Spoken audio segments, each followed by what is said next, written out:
Hello, welcome to the last in this week's Live Well with Air workshops. Hope you've enjoyed them this week so far. They continue again next week. You can catch up on any that you've not managed to see. They're all saved. So It's please 19 hours. go and like and share and enjoy them. Share them with people who might have missed them, who might find them interesting. My name's Rachael. I set up the Village Running Club back in 2016. I'm also heavily involved and active in Redbourn. So last week I demonstrated a running warm-up as part of preparing to go out on a run. And the key things from that demonstration to remember were the importance of warming up your body, getting the blood flowing around your muscles before you go for a run, and really preventing injury. Don't think that by doing a warm-up you'll be too tired to go out on the run. Actually, the more thoroughly you manage to warm up your body, the more likely you are to have a good run and for that to help with your run. The other thing that surprised some people was how warm-ups should be dynamic. So that means keep them moving rather than static. Which means standing still and stretching your muscles. That tends to be done after a run. That was something in the feedback that people said they didn't really realise, and that'll help them moving forwards. The other thing that we learnt last week was about aiming to raise your heart rate before your run, which again people said they hadn't appreciated and hadn't realised. And someone commented to me that the nice thing about that was they were able to take off some of their layers before they ran, so they weren't running with things tied around their waist. So hopefully that'll be useful to some of you as well. What we're going to do today is talk about what to consider when you're starting out on your running journey. After I've talked about that, I'm going to demonstrate some more dynamic warm-ups that you can do. So there's some last week to pick from, some this week. Choose the 3 or 4 that work for you. Okay, so this is thinking about starting out on your running journey. Someone said it'd be useful to get some feedback on the key things to think about. Obviously, there's absolutely loads of things. I went through and asked the run leaders for some of their top tips and things that they wish they'd known, and a few other people. So these are all my opinions. You're all unique though. You'll find what works for you. So this is a guideline only. Some things are practical, and other things are about creating the right mindset for running and the right habits for success. Okay, so we'll go through 5 practical considerations. It's actually quite hard to boil it down to 5. Hello, Sarah. Hi, Ivan. Do keep commenting. I'm a bit close to the screen, so I will be able to answer any questions you've got this week, so that's absolutely fine. So we'll go through some of the key considerations when you're starting out on your running journey. Okay, so these are the 5 things that I'm going to talk about. So first up, kit. It's a common question, and it's something you want to think about when you start off running. What on earth should I even wear? What should I actually invest money in, and what don't I need to bother with so much? Obviously, you don't want to go out and buy the full kit just at the beginning. Hi, Ellie. Hi, Caroline. Hope you're well. So the first 2 things for me, it would be running socks, decent running socks and decent running shoes. And it's all about preventing injury, okay? So running socks, obviously go for ones which are designed for blister prevention. So actual running socks. Some of the good ones are the twin skin socks. They're really good for preventing blisters. You can get those from any running shop, or you can get them online quite easily as well. So that would really, really help you invest in a couple of pairs of those. The other big thing is obviously shoes. Personally, I'd recommend going to an actual running shop and having your running tested on a treadmill. So it's called gait analysis. So that's when you go on a treadmill and they look at how you run and how your feet move on the treadmill when you're actually running, okay? So there's lots of different ways that people run, but generally you're either a neutral runner, so that means you don't twist your feet out when you're running, or you what's called pronate. There's over and under pronate. We won't get too sciencey about it, but basically if you're twisting, hi Ruth, if you're twisting your foot out or in when you run, you may need a shoe that stabilises your running, because obviously you can imagine if you're twisting either one side or the other or both when you're running, You might have injuries on your knees or your hips, so it's really good idea to get the right shoe that's going to actually stabilise your run. So if you remember last week, we talked about your posture and stability. That's really important. So you want a pair of shoes that's going to help you maintain that posture and maintain that stability when you're running. If you are a neutral gait, that's fantastic. It's then just really a matter of finding out which running shoe works for you. Some people prefer the padded, squishy type of running shoe. I know I do. I know Sarah Parr, who's watching, likes that kind of running shoe. Some people prefer something with a bit less padding. Some people like to run barefoot. Whatever your choice, you'll find out what works for you. The good thing about being in a running shop is you can try them all on, run on the running machine as well, and you'll find what feels best. My other big recommendation in terms of running shoes, go up at least a size. I go up a little bit more than that. It'll prevent, if you're running on roads, getting black toes, which might seem a bit gross, but yes, do have a few black toes in there. Particularly if you up your distance, you should really try and get some slightly larger running shoes. That will really help with that, okay? The other thing to say about kit, obviously when you're starting out running, worry a lot less, personally, I do, about fashion, a lot more about how your shoe is and how your shoe feels. That should be the thing that you should invest most in. Just another consideration in terms of kit, what are you going to carry when you're out running? Hi, Emily. Yeah, more new running shoes, is it? Okay. So a running belt can be quite useful. Some people don't really like them, but you've got to think about what you're going to need, particularly with safety when you're out running. So I would always carry my mobile phone. You obviously need somewhere to put your keys. A lot of running leggings have space for that, but some don't. So a couple of belts I can just show you here. You can just get these from the internet. Don't need to have any particular type. So this one, you can have your phone. There's also space for water. I know some people feel a bit more confident if they've got water on them when they're running.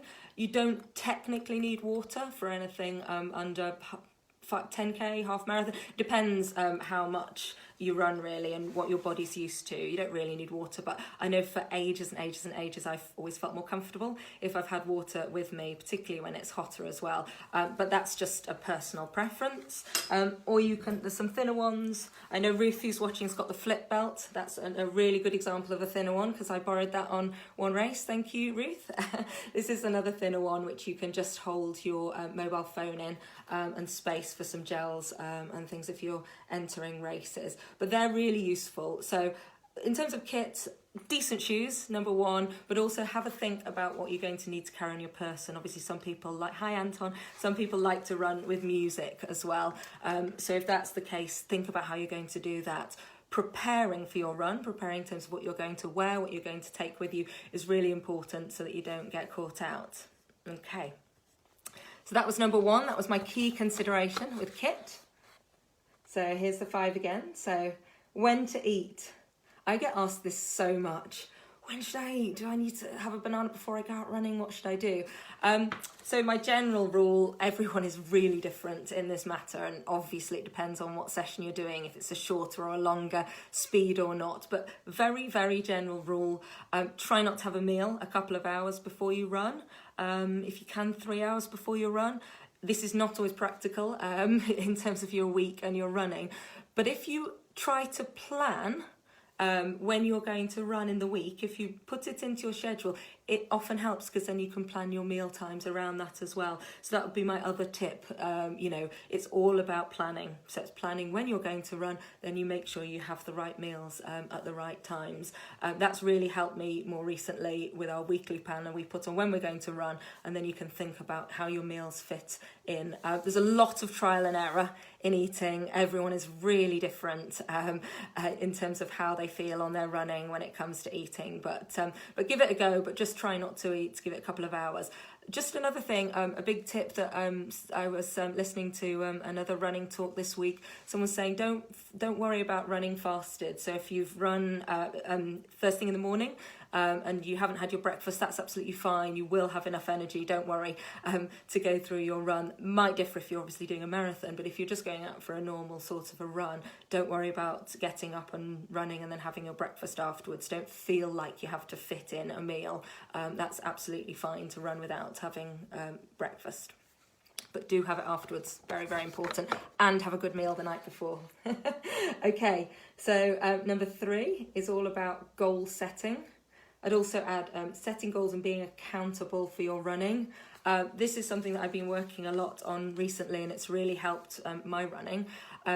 So write down what you're going to do. It sort of relates to the point before I was talking about planning your week. Write down what you're going to do in the week. Have a goal to aim towards, and that goal should be personal to you. And enter a race or have a park run in mind. Have something that you're running towards, and then work backwards from that and plan in, when am I going to fit in runs, and what sort of runs do I need to do to work up to that? So is it a little bit more distance? Do I want to improve my speed? Do I want to do some speed work? Do I find hills really hard? Do I want to add in a hill session? How am I going to achieve that goal? Don't compare your running or your goals in particular to anyone else's. It's so individual. Don't forget, there's always going to be someone faster. There's always going to be people who are a lot slower than you, and also there's going to be people who can run further. Save any competition you may have for a race day if you're doing races. Stick to your own plan. Don't be put off by what anyone else seems to be doing. Okay, really, really important. Okay, number 4, slow down. People always laugh when I say this, but try and slow down.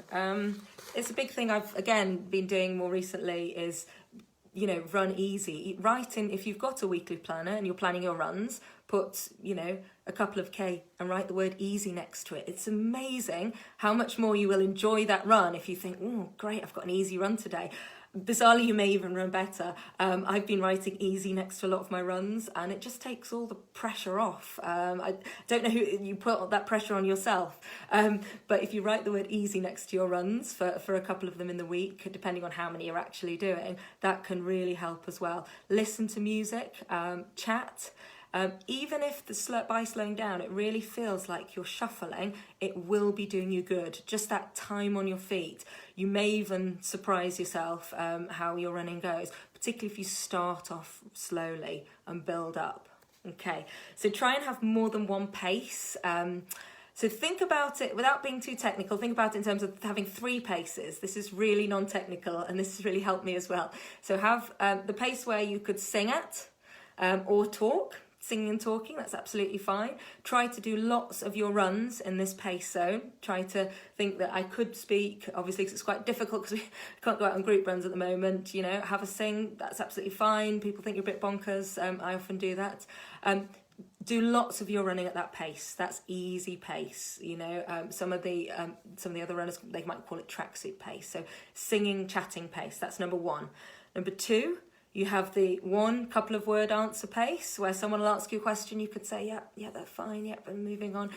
Or a few things, but do some of your running at this pace, but don't push it. So if you're finding you're constantly out of breath, then just slow down, okay?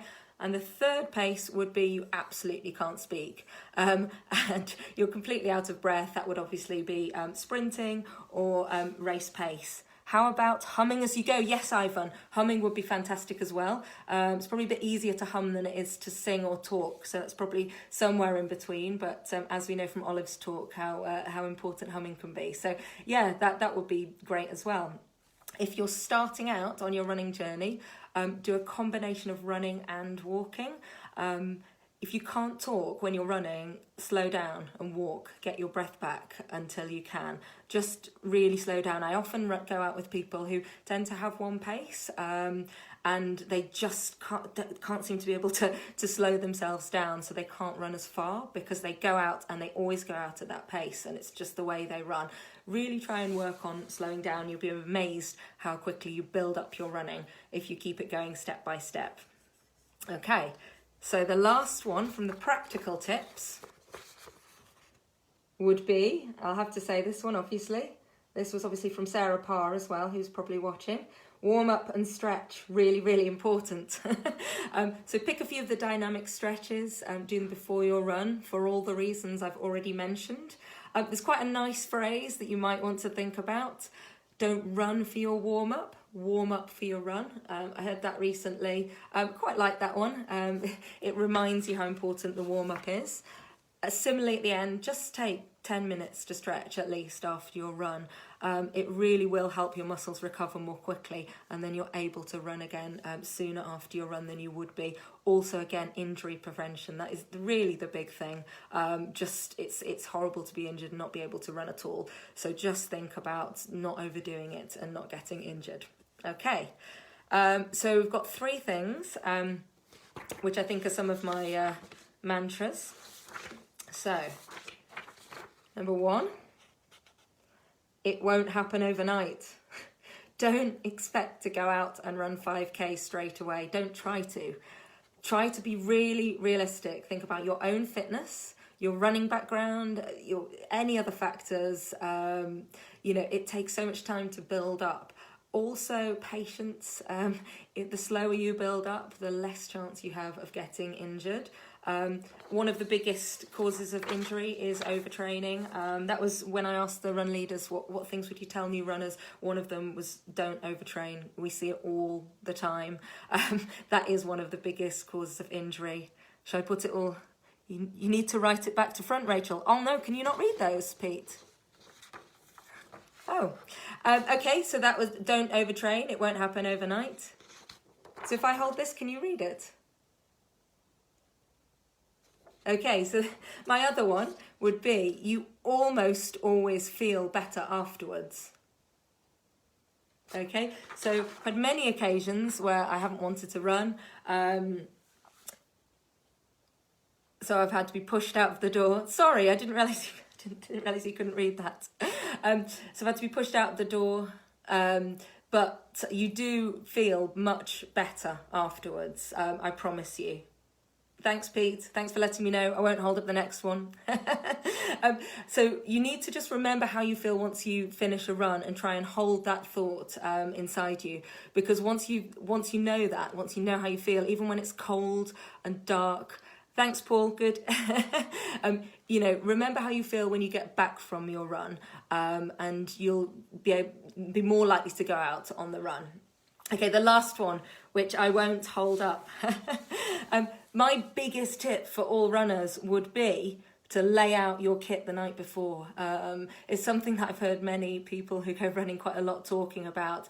It really works for me. You're much more likely to go out on a run if it's there when you get up. Obviously, if you can put it on when you get up, brilliant. If you can't, if it's there, you're much more likely to go out for a run. So that'll be my biggest piece of advice. Lay out your kit the night before. Always try and do that. Okay, so hopefully that's been useful. Sorry you couldn't read those words that Pete lays out his kit. Yes, and a lot of runners lay out their kit and take a photo of it, so that's great as well. Okay, so hopefully that's been really useful.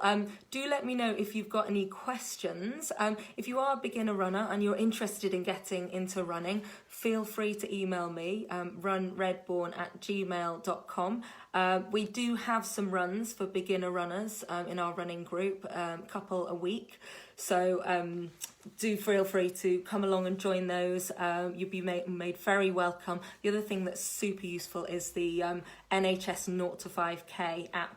Lots of people use that, so that'll guide you through. I think it also comes through in the headphones as well, guide you through some of the run walking. So there's a few apps out there. That one's particularly good for beginners, but just get out there and do it. Okay, excellent. So I'm just going to show you a few more dynamic warm-ups. So you can have a look at these and have a look at the ones from last week, and then you can find whichever ones work best for you. Okay. I can't read what anyone's saying now, by the way. Okay, so hopefully you can see me all right. So the first one, the way I always start all of my warm-ups, is I go up and down on my toes. So if you just do about 10 of these.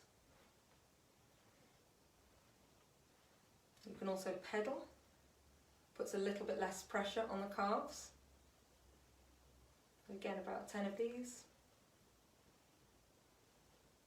Because my calves are so stiff, a calf opener is also a good one. So you take your foot back, you put your ankle all the way back, bring your arms back as well. Don't overbend, still keep upright, okay? So if you rotate the legs, put your ankle down,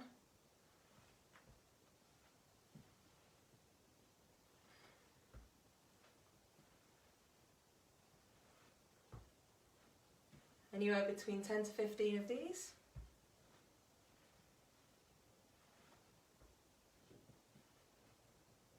Should be able to feel this through your calf.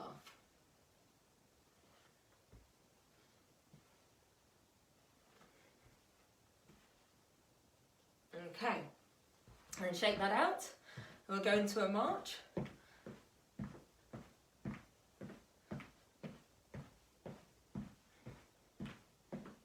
Start to raise the heart rate. Again, about 30 seconds, 20 to 30 seconds marching. If you're outdoors, obviously you could be doing a light jog round as well. That'd be just as effective. Okay, and then if you take your elbow to your knee, again, just get up to the height that you feel comfortable with. Don't overstretch at this point. Keep it moving. This is just a warm-up. This is just a really useful dynamic warm-up.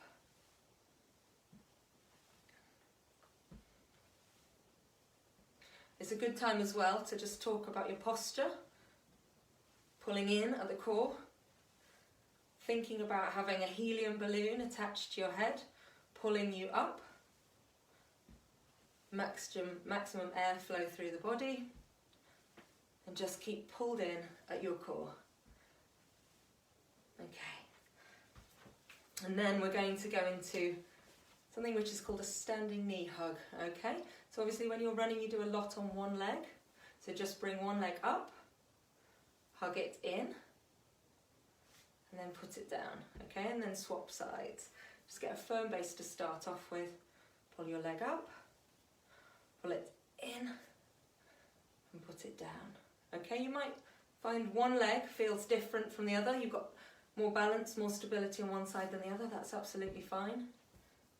That's just your own body. Again, just go as high as you can do. So up, in, and then down. Up, in, and then down. Okay, up, in. If you can raise your toe when you're doing this as well. Again, just through your calves, that's really good to warm up.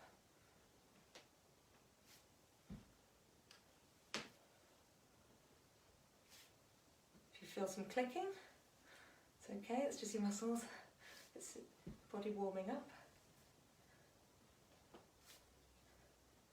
Again, just as I said last week, don't do anything if you feel any pain at all, okay? And then the next one we're going to do, you take your leg up, grab your ankle, pull it in and down. Again, bring your leg up to whatever height you can and whatever feels comfortable for you. We're just warming up our legs at this point.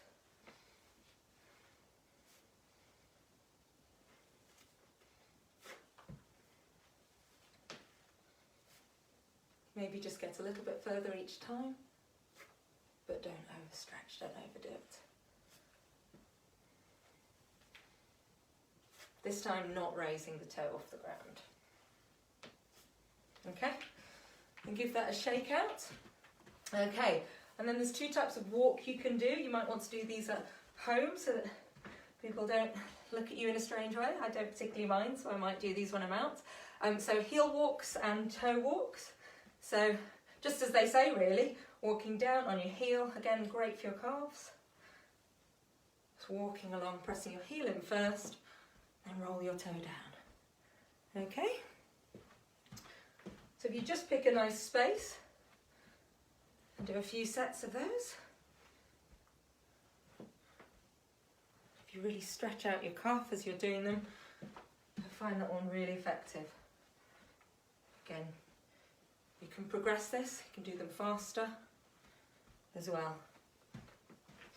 And then I'll show you what a toe walk is. Again, as it says, you start off by placing your toe down. I find more of a stretch this one. Okay? Again, a few reps of this. You can get quicker with those as well. Okay, shake that out once you've finished those. Right, now we're going to go into a lunge with a twist. Okay, so take one foot, big step forward, knee down and twist. Big step forward, knee down and twist. Okay, again, only go as low as feels comfortable for you. This isn't about getting all the way down to the floor at this point, because it's just a warm up. So you just lunge a little bit and go around, that's absolutely fine.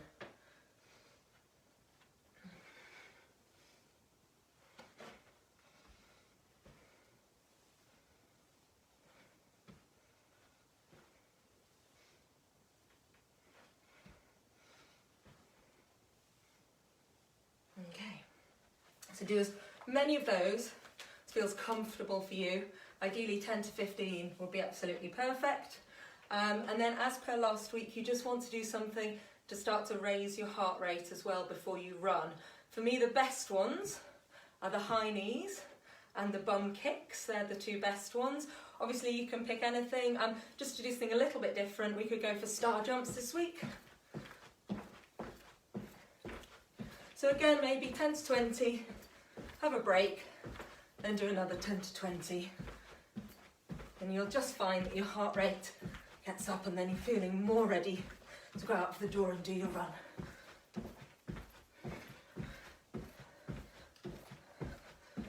Okay, so have a break and then do another set of those, and then you'll feel more likely to go out to be ready for your run. Okay, hopefully you found that useful. Sorry that you couldn't read the signs before, but yes, have a great run for those of you who are going out on a run and have just watched this before you're going on your run. And I'll see you again next week. Thanks.